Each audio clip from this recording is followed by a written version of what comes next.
The grand hall shimmered beneath glittering chandeliers as senior royals, dignitaries, military officers, and invited guests gathered for what was expected to be another flawless royal ceremony. Every detail had been rehearsed to perfection. Cameras from around the world were broadcasting live, capturing every smile, every handshake, and every carefully choreographed tradition. No one expected that the event would become one of the most talked-about royal moments in years. As King Charles prepared to address the audience, an unusual silence settled over the room. The musicians had finished their final note, and every eye turned toward the podium. Then something completely unexpected happened.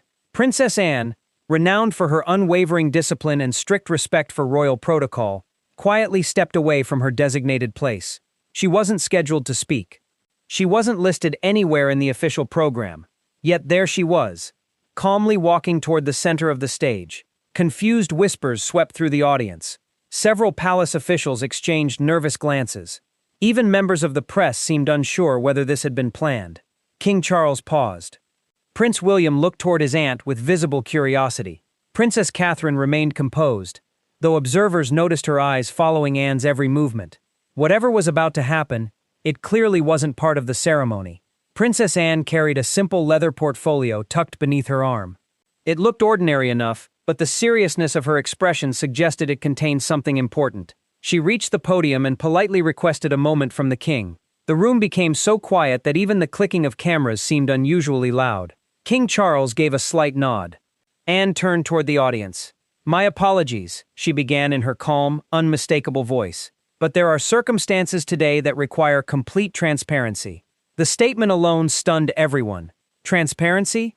At a royal ceremony? Those words were rarely heard in such formal settings. Reporters immediately began scribbling notes while television commentators struggled to explain what viewers were witnessing. Anne slowly opened the leather folder. Inside appeared to be several aged documents along with photographs carefully arranged in protective sleeves. "No one could yet see what they contained," she continued. "For many months," Anne said, "there has been considerable speculation surrounding certain administrative decisions involving royal property, charitable responsibilities, and public misunderstandings." The audience leaned forward.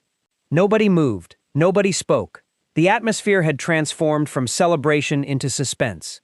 Without raising her voice, Anne explained that inaccurate rumors had circulated for months, creating unnecessary divisions among royal supporters. She stressed that the monarchy depended upon trust. "When trust begins to weaken," she said, "facts must replace assumptions." The words landed heavily across the hall. Prince William watched attentively. Catherine remained perfectly still. King Charles folded his hands, listening carefully. Anne removed the first document. Though cameras zoomed in desperately, they could only capture glimpses of handwritten pages bearing official-looking seals. She explained that the papers represented archived administrative records that clarified several decisions frequently misunderstood by the public. Importantly, she avoided sensational accusations. Instead, she emphasized that context had been missing from public discussions. "The complete record tells a different story," Anne said. Murmurs rippled through the audience once again. Journalists immediately realized this wasn't a dramatic confrontation. It was something perhaps even more surprising. Princess Anne was presenting evidence intended to correct widespread speculation. The first pages outlined timelines showing how several royal responsibilities had been reassigned over the years, according to long-established procedures rather than personal disagreements. For months, commentators had suggested hidden conflicts.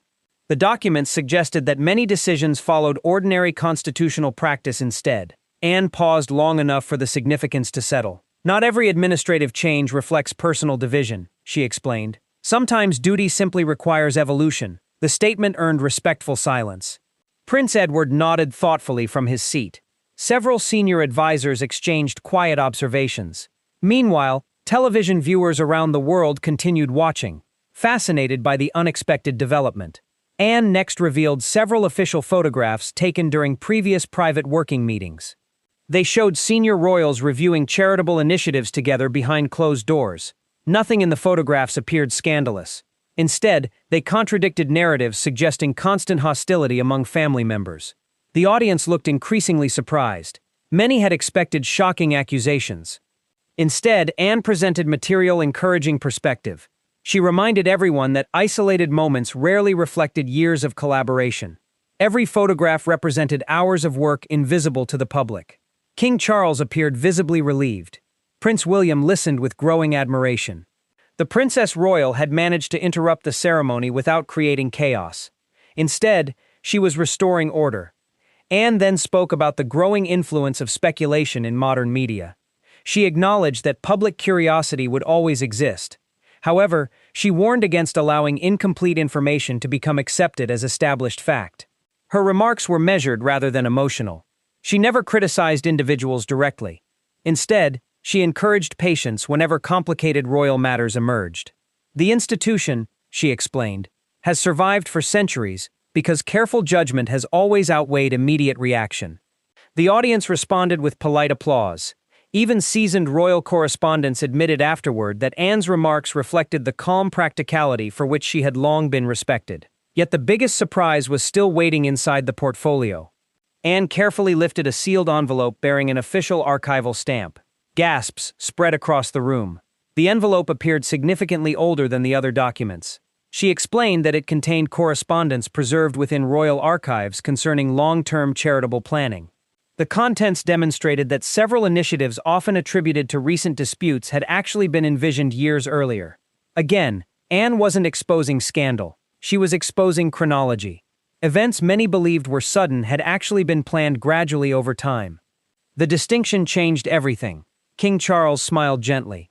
Prince William exchanged a brief glance with Catherine. Both seemed to recognize exactly why Anne had chosen this moment. The ceremony wasn't being interrupted for drama. It was being interrupted to protect credibility. Outside the palace, crowds watching giant television screens reacted with astonishment. Social media exploded with discussions. Some praised Anne's courage. Others debated whether such evidence should have been presented publicly at all. But nearly everyone agreed on one point. No one had anticipated this.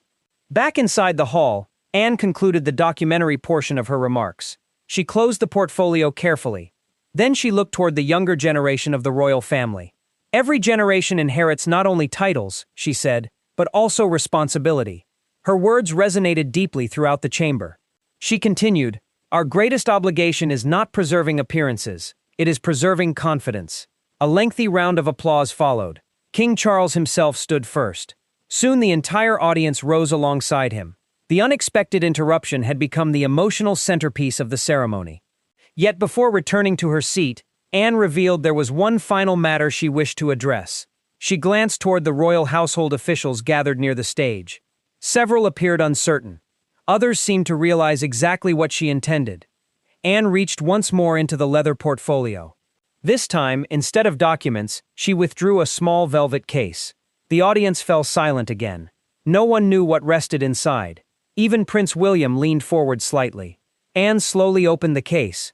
Inside lay an item whose significance immediately transformed the atmosphere across the entire hall. Expressions of surprise spread among senior royals as cameras captured their reactions in real time. Whatever Princess Anne was about to reveal next promised to become the most unforgettable moment of the entire ceremony. Princess Anne gently lifted the historic ceremonial badge from the velvet case, allowing the audience to see it clearly. Rather than presenting it as a sensational discovery, she explained that the artifact symbolized decades of public service and continuity within the monarchy. It had been carefully preserved in the royal collection and was being displayed to remind everyone that duty always outlasts rumors and speculation. Turning toward King Charles, Anne spoke warmly. "This institution has endured because each generation accepts its responsibilities with humility, not because it is free from challenges." The king smiled appreciatively, and the audience responded with sustained applause. Prince William and Princess Catherine joined in, their expressions reflecting respect for Anne's thoughtful message. Anne then closed the velvet case and returned it to the palace officials, emphasizing that the true strength of the monarchy rests not in treasured objects but in integrity, service, and public trust. Her unexpected interruption had transformed what began as a formal ceremony into a powerful reminder of those enduring values. As the ceremony resumed, the atmosphere felt noticeably different. The tension had given way to renewed unity, and guests left discussing Anne's calm leadership rather than palace speculation. Her measured words and carefully presented historical evidence ensured the day would be remembered not for controversy, but for a compelling lesson in responsibility, transparency, and the enduring importance of truth.